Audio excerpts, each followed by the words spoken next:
The American dream has a price. Hard work, sacrifice, risk, building something from nothing, creating opportunity where none existed. But what happens when the thing you built becomes the thing that destroys you? I'm Spike. Stainless steel dinner fork. Item number 4. You've heard my confessions. The wedding. Anaphylaxis. Michael and Sarah's day ruined. The restaurant. La Bella Vita. 8 deaths. Listeria. Cross-contamination. The donation center. 89 homeless people poisoned across Portland, all from the microscopic crack in my 3rd tine. The crack that was never fixed, never caught, never recalled properly. This is Season 5, Episode 48, The Invisible Victims, Bloco 2, The Undocumented. Subscribe to Spoony and Friends because this story is about 2 people who did everything right, followed every rule, took every precaution, built their dream over 10 years, and lost everything in 7 days.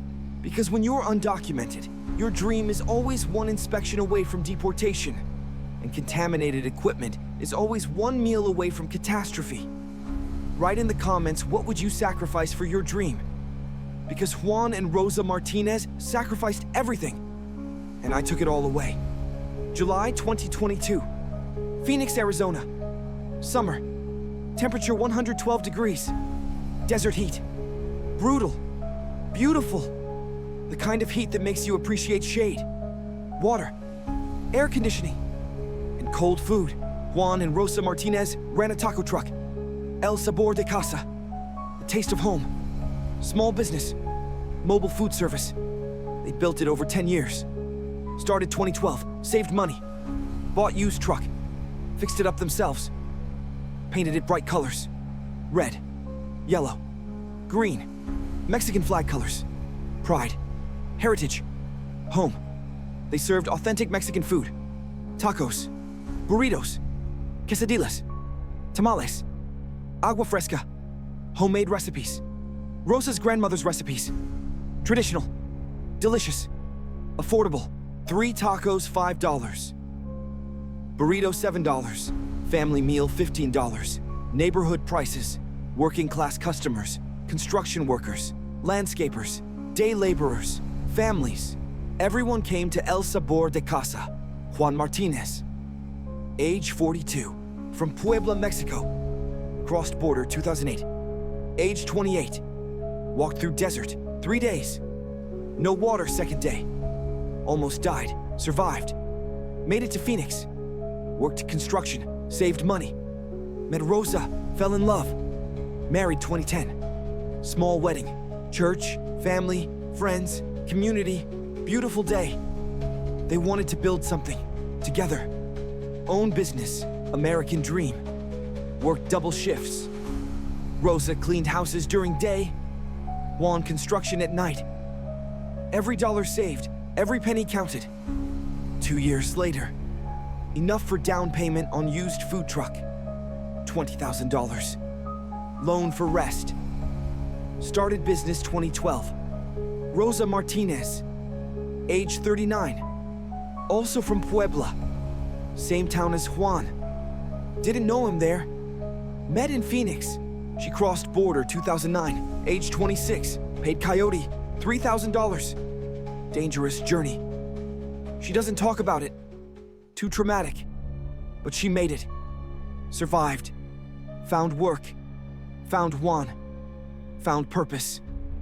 She was the cook, the heart of the business, her recipes, her technique, her love in every dish. Customers tasted it, felt it. That's why they came back. Not just food, but care, attention, respect. Rosa treated every customer like family. Every meal like it mattered. Because it did. They were undocumented, both of them. No papers, no legal status, no path to citizenship. Just work, hard work, honest work. Building life one taco at a time. They had 3 children, all born in Phoenix, American citizens. Maria, age 9, Carlos, age 7, little Rosa, age 4. Beautiful kids, smart, happy, healthy. They helped with truck on weekends. Maria took orders. Carlos cleaned tables. Little Rosa charmed customers. Family business. Everyone contributed. Everyone proud. The kids didn't fully understand their parents' status. Too young. Just knew Mama and Papa worked hard. Loved them. Provided for them. That was enough. 10 years. 2012 to 2022. El Sabor de Casa became neighborhood institution. Regulars came daily. Workers knew the schedule.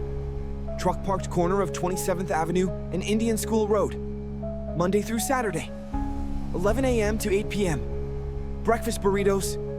Lunch specials. Dinner plates. Always there. Always reliable. Always delicious. Juan and Rosa took pride. They followed every rule. Every health code. Every safety regulation. They took food safety classes. In Spanish, learned proper temperatures, cross-contamination prevention, hand washing, storage, everything. They were meticulous. Rosa's kitchen in the truck was spotless, gleaming, organized, professional. Health inspectors came quarterly, always passed. Perfect scores, 0 violations. Juan and Rosa wanted to prove themselves, show they belonged, show they were valuable, contributing, good people, good business, good neighbors. They couldn't get business licenses. Undocumented, couldn't get permits through normal channels. But Phoenix had gray area, mobile food vendors. If you stayed in certain areas, didn't cause problems, followed health codes, paid fees to lot owners for parking space. Authorities mostly looked other way. Practical, pragmatic, unofficial acceptance. Juan and Rosa operated in that space. Legal enough, invisible enough. Careful. June 2022. They needed new equipment, some items wearing out. 10 years of daily use. Needed replacement, specifically needed new utensils. Forks, spoons, knives. For customers, for prep. They couldn't afford restaurant supply prices. Budget tight. 3 kids. Rent. Truck maintenance. Food costs. Margin small. They looked for deals. Found charity. Local organization. Immigrant Business Support Initiative. Non-profit. Helped immigrant-owned small businesses. Provided resources. Training. And donations. Free equipment. Donated by restaurants, corporations, suppliers. Items still usable but no longer needed. Rebranding. Closures. Excess inventory. The charity collected them. Distributed to immigrant businesses. Helped them succeed. Beautiful mission. Good intentions. Juan contacted them. June 15th, 2022. Explained he needed utensils. Charity said we have donation. Restaurant supply company donated 500 forks, 500 spoons, 200 knives. All stainless steel. Good quality. Free. Just come pick up. Juan was thrilled. Perfect. Exactly what needed. He picked them up. June 20th. Brought them to truck. Rosa washed everything. Sanitized. Ready to use. Started using them June 22nd. I was fork number 87. From batch 2019 AC. The contaminated batch. The recalled batch. The batch that should have been destroyed. November 2019 recall notice. February 2020 follow-up. December 2019 physical letter. All sent to American Food Service Supply. The distributor, Maria Chen, the purchasing manager. She forgot, didn't act. Customers declined returns. 70% of affected forks stayed in circulation, including me. 500 of us went to the charity.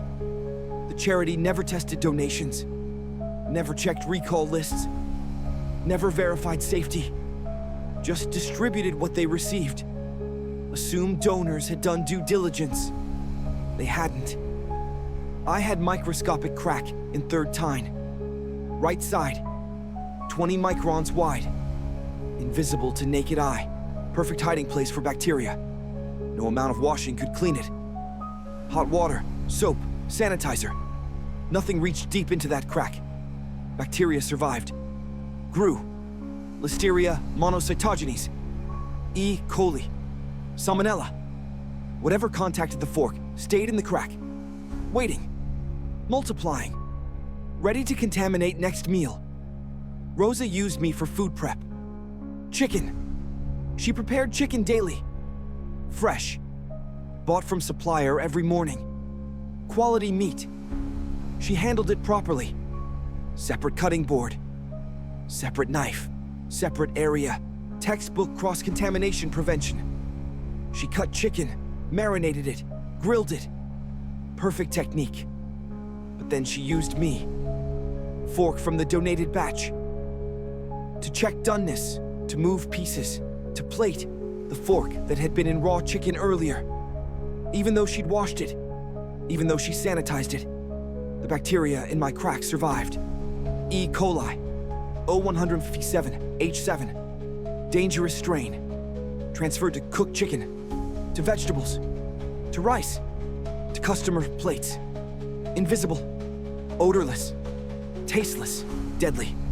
July 15th, 2022. First customer got sick. Construction worker, age 34. Ate chicken burrito. 12 hours later, severe diarrhea, vomiting, fever. Thought it was heat illness, dehydration. Drank water, rested, recovered after 3 days.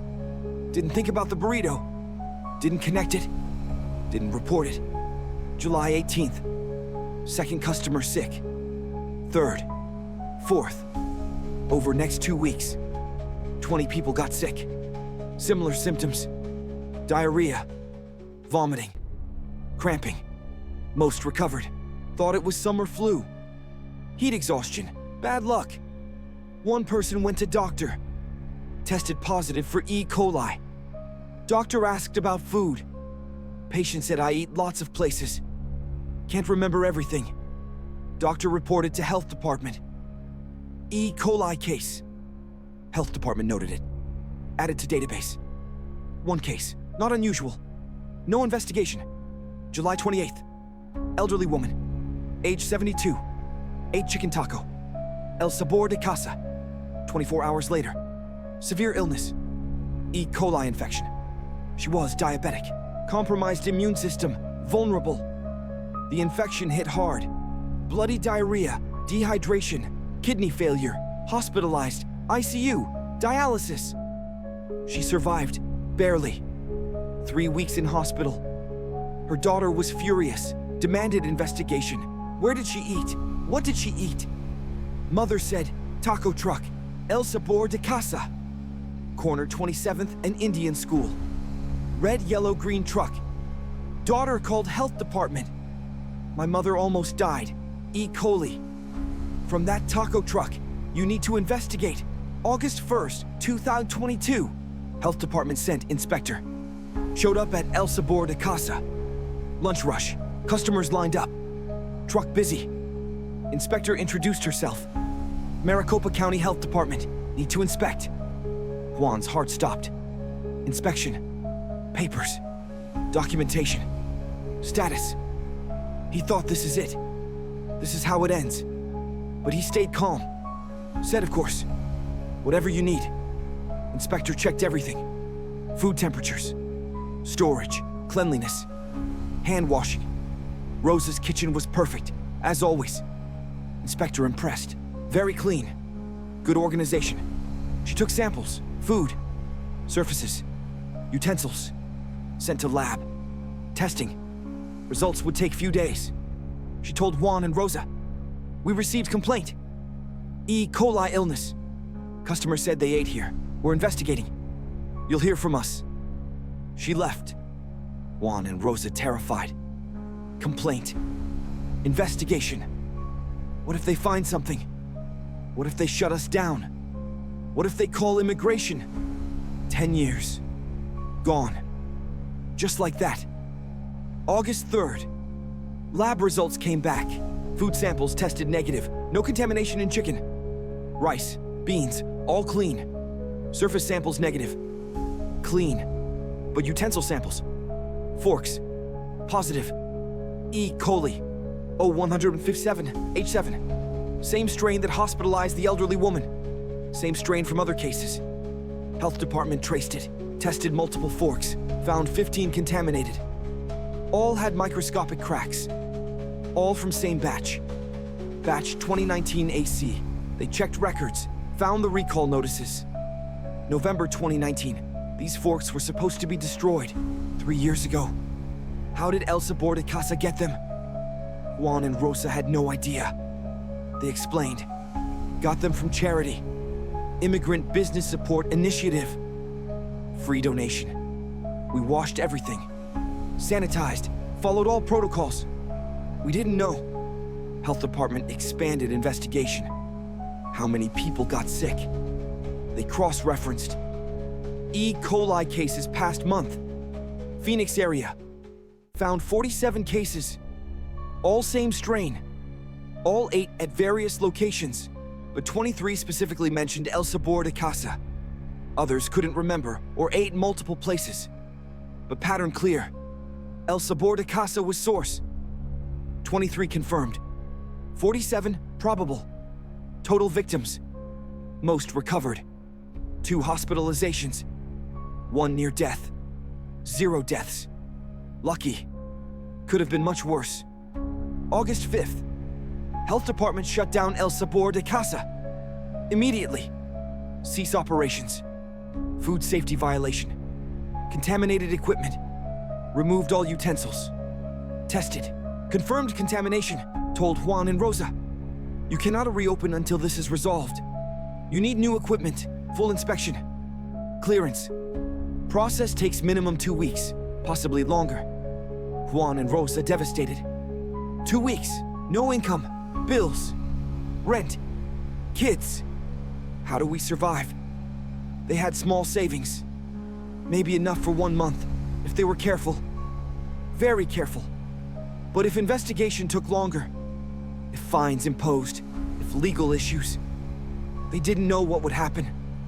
August 8th. News coverage. Local TV. Popular taco truck. Shut down. After E. coli outbreak, 47 people sick. Investigation ongoing. The story mentioned Juan and Rosa by name. Showed the truck, interviewed customers. Some defended them. They're good people, always clean. Must be mistake. Others angry. I got so sick, thought I was going to die. They should be shut down permanently. The coverage was devastating. Their reputation, 10 years of goodwill. Trust, community relationships, destroyed in days. Customers who'd eaten there for years. Now afraid, suspicious, angry. Even though Juan and Rosa hadn't done anything wrong, they'd received donated equipment. Assumed it was safe. Used it carefully. Still became source of outbreak. Still blamed. August 10th. Immigration and Customs Enforcement. ICE. They watched the news too. Saw the story. Taco truck. Owners. Juan and Rosa Martinez. They ran names. Database check. No legal status. Undocumented. Both of them. 10 years in country. Business owners. But illegal. ICE made decision. Enforce. They coordinated with health department. Where's the truck now? Impounded. City lot. Where are the owners? Home address on file. ICE planned raid. August 12th, early morning. Before kids wake up for school. 5:30 a.m., August 12th, 2022. Knocking on door. Loud. Persistent. Juan woke up, confused. Who's knocking? He went to door. Looked through peephole. Men in jackets. ICE. Immigration and Customs Enforcement. Open the door. Juan's blood went cold. Rosa! They're here! Wake the kids! She grabbed children. Maria Carlos' little Rosa. Still in pajamas. Sleepy. Confused. Mama, what's happening? Rosa said quietly. Papa and I have to go away for a little while. You're going to stay with Tia Elena. She's coming to get you. Be good. We love you. Maria started crying. She was 9. Old enough to understand. No, don't go. Please. Rosa hugging her, crying. I'm sorry, baby, I'm so sorry. ICE agents came in. Warrant. Juan and Rosa didn't resist. Knew it was pointless. They were arrested, handcuffed, taken, kids screaming, crying. Neighbors called Rosa's sister, Elena. She came immediately, took the children, held them, tried to calm them. Called lawyer, community lawyer, immigrant rights attorney. Explained situation. Lawyer said I'll do what I can. But cases like this, business owners, undocumented, high profile, very difficult. Juan and Rosa were processed. Detention center. Eloy Detention Facility, 2 hours south of Phoenix. Desert, middle of nowhere. They were held separately. Men's side, women's side. Couldn't see each other. Couldn't talk. Didn't know what would happen to kids. To business. To 10 years of work. Just waited. Scared. Alone. August 15th. Deportation hearing scheduled. Fast-tracked. Judge reviewed case. Juan Martinez, Rosa Martinez. Both unlawful presence. 10 years. No legal status. Business owners. Recently connected to food safety outbreak. 47 victims. News coverage. Public attention. Defense attorney argued.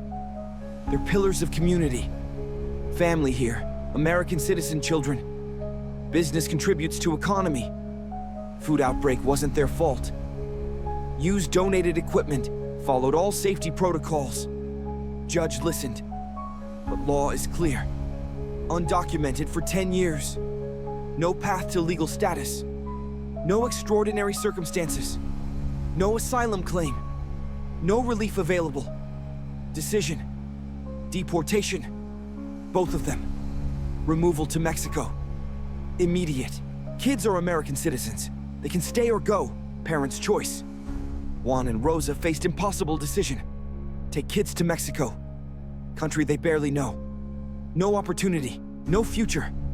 Or leave them in America.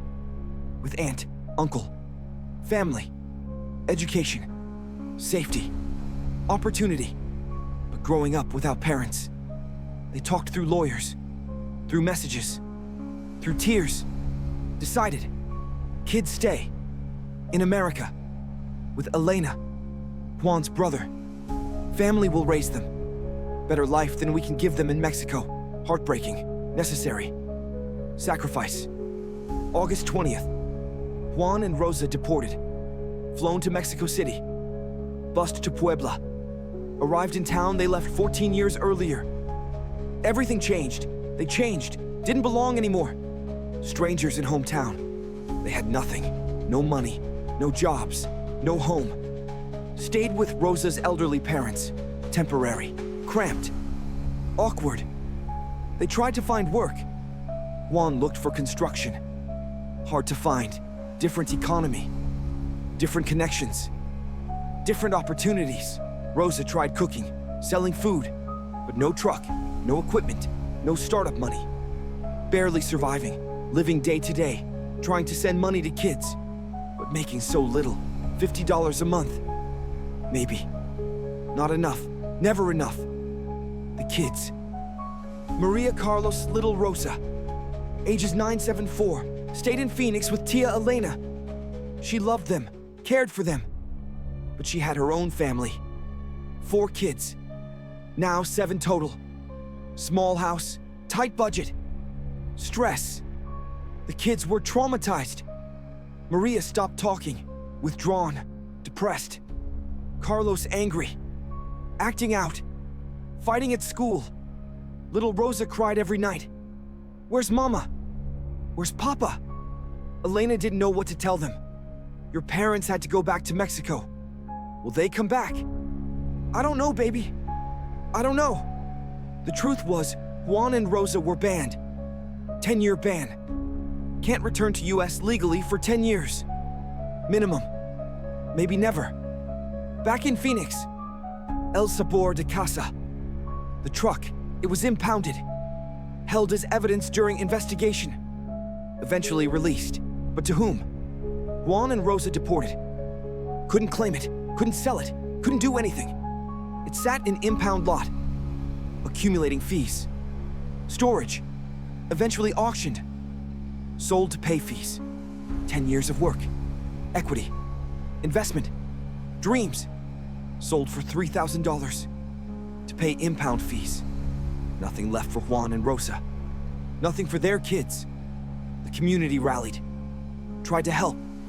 Fundraiser for the kids, for legal fees, to fight deportation. Too late. Already deported. Ban in place. Money went to kids. College fund. Trust. Elena managing it. Maybe $15,000 raised. Generous, but not enough to replace parents. Not enough to undo damage. Now 7 people who knew. Chain of responsibility. Chain of failure. Person 1, Sarah Johnson, Director. Immigrant Business Support Initiative, the charity that distributed contaminated forks. She received equipment donations from restaurant suppliers. Never tested them. Never checked recall lists. Never verified safety. Just assumed donors had checked. Assumed items were safe. When E. coli outbreak traced to her donations, she was shocked, devastated. Never meant to harm anyone. But good intentions not enough. She shut down charity. Couldn't continue. Guilt. Fear. Liability. Juan and Rosa lost everything. Sarah felt terrible. But she faced no legal consequences. Charity dissolved. She moved on. Works different nonprofit now. Doesn't distribute equipment anymore. Person 2, David Chen, Sales Representative, Western Food Service Supply. The company that originally imported batch 2019 AC. Same company from Spike's previous confession. The recall notices, the emails Maria Chen ignored. David worked there, different department, when company downsized 2021, liquidated excess inventory. David processed donations, gave contaminated forks to charity, knew about recall, should have destroyed them. Donated instead. Easier. Tax write-off. Karma. Sarah Johnson received them. Gave to Juan and Rosa. David no longer works there. Company went bankrupt 2023. Lawsuits, recalls, contamination issues. He's in different industry now. Doesn't think about forks, about Juan and Rosa, about their destroyed lives. Person 3, Rosa Martinez herself. She used me, used contaminated fork for chicken prep. She didn't know, couldn't have known. Microscopic crack, invisible. She followed every protocol. Washed, sanitized, temperature controlled. Everything right. Still contaminated food, still caused outbreak. She blames herself. Every day. In Puebla. Separated from children. She thinks if only I'd been more careful. If only I'd checked better. If only I'd bought new equipment instead of accepting donation. But she couldn't afford new. Did best she could.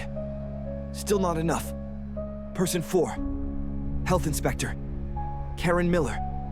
Age 46. She'd inspected El Sabor de Casa for years. Every quarter. Always passed. Perfect scores. She was impressed. Juan and Rosa were model operators. Clean, professional, meticulous. When contaminated forks arrived, Karen didn't know. Wasn't there. Next quarterly inspection would have been September. But outbreak happened August. Inspection after outbreak found contamination. Karen felt she should have caught it earlier, should have been more thorough. But how? Forks looked clean. Crack microscopic. No way to detect without lab testing, and inspectors don't lab test every utensil. Impossible. Impractical. She followed standard procedure. Still feels guilty. Still wonders what if. Person 5.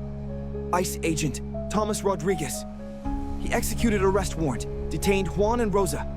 Separated them from children. Age 974. Crying. Screaming. Begging. He's seen it hundreds of times. Never gets easier, never should. But it's his job. Enforce immigration law. They were undocumented. 10 years. No legal status. Law is clear. Remove them. He did his job. Went home that night. Hugged his own kids. Thought about Maria Carlos' little Rosa. Tried not to. Failed. Still thinks about them. Wonders where they are now. How they're doing. If they understand. They probably don't. They probably just know government took their parents. He represents that government. He carries that. Person 6. Judge Patricia Anderson. Immigration Court. She presided over deportation hearing. Heard the case. Good people. Community pillars. American citizen children. Business contributors. But undocumented 10 years. Law doesn't care about good people. Cares about legal status. She had no discretion, no relief available, no path to legal status for people who entered illegally. No matter how long they've been here. No matter how much they've contributed. No matter how many American children they have. Law is law. She ordered deportation. Went home that night. Couldn't sleep. Thought about those 3 kids. Ages 9, 7, 4. Growing up without parents. She's ordered thousands of deportations. This one stayed with her. Still does. Person 7. Juan Martinez himself. He accepted donated equipment. He trusted charity. He assumed they'd verified safety. He was wrong. Should he have tested it himself? Should he have checked recalls? Should he have been more careful? Maybe. But he was careful. Followed every protocol he knew. Still failed, still responsible. 47 people sick. 2 hospitalized. Elderly woman nearly died. His fault, his forks, his truck, his food, even though he didn't know. Even though he couldn't have known. Still his responsibility. He lives with that. In Puebla. Separated from children. Working odd jobs. Sending $50 per month. Not nearly enough. Never enough. Replaying every decision, every choice, wondering what if. What if he'd bought new equipment instead of accepting donation? What if he'd tested the forks? What if he'd been less trusting? What if? What if? What if? They sent me here. Item number 4. Not just for Michael and Sarah's wedding 2021. Not just for La Bella Vita restaurant 2023. Not just for Portland Donation Center 2022. For Juan and Rosa Martinez. El Sabor de Casa. Phoenix, Arizona. July-August 2022. 10 years building dream. 7 days losing everything. 47 people sick. 2 hospitalized. 0 deaths. But 3 childhoods destroyed. 2 lives deported. 1 family shattered. All from microscopic crack in donated fork. All from recall that failed. All from charity that didn't check. All from system that values documentation over humanity. Juan and Rosa did everything right. Followed every rule they could follow. Learned food safety. Maintained cleanliness. Paid fees. Respected community. Built honest business. Raised American children. Contributed. Belonged. But they didn't have papers. And when contaminated equipment caused outbreak, papers mattered more than 10 years of contribution. More than 3 American citizen children. More than perfect health inspections. More than community support. Documentation trumped everything. Undocumented means deportable. Always. No matter what else you've done. The American dream costs different for different people. For documented immigrants, hard work, sacrifice, but hope. Path to citizenship, legal protection, rights. For undocumented immigrants, same hard work, same sacrifice. But no hope, no path, no protection, no rights, just invisibility. Until something goes wrong, then hypervisibility. Scrutiny, punishment, deportation. Juan and Rosa were invisible for 10 years. Working, contributing, existing in shadows. One E. coli outbreak. 7 days. Became visible, and visibility killed their dream. Maria is 15 now. Carlos, 13. Little Rosa, 10. They live with Tia Elena. Good kids, smart. Maria wants to be lawyer. Immigration lawyer. Help families like hers. Carlos, angry still. Doesn't talk about parents. Hurts too much. Little Rosa barely remembers them. Sees them on video calls. Once a month. Internet cafes. Puebla. Strangers with familiar faces. Mama. Papa. When can you come home? We can't, baby. We can't. But we love you. Always. The calls end. Kids cry. Juan and Rosa cry. 5,000 miles apart. 10-year ban. Might as well be forever. That's my confession. Season 5. Episode 48. The Invisible Victims. Bloco Two. The Undocumented. Juan and Rosa Martinez. El Sabor de Casa. 10 years building. 7 days losing. 3 kids growing up without parents. All because donated equipment was never tested. Because recall failed. Because being undocumented means being disposable. If this story made you think about who serves your food, good. Write in comments. Do you know their status? Do you care? Hit like button. Subscribe to Spoony and Friends. Next episode. Muggsy confesses what happened at the construction site. Another dream. Another family. Another deportation. Thank you for watching. See the invisible. Because Juan and Rosa were visible for 10 years. Until they weren't. Until they were too visible. And that destroyed them.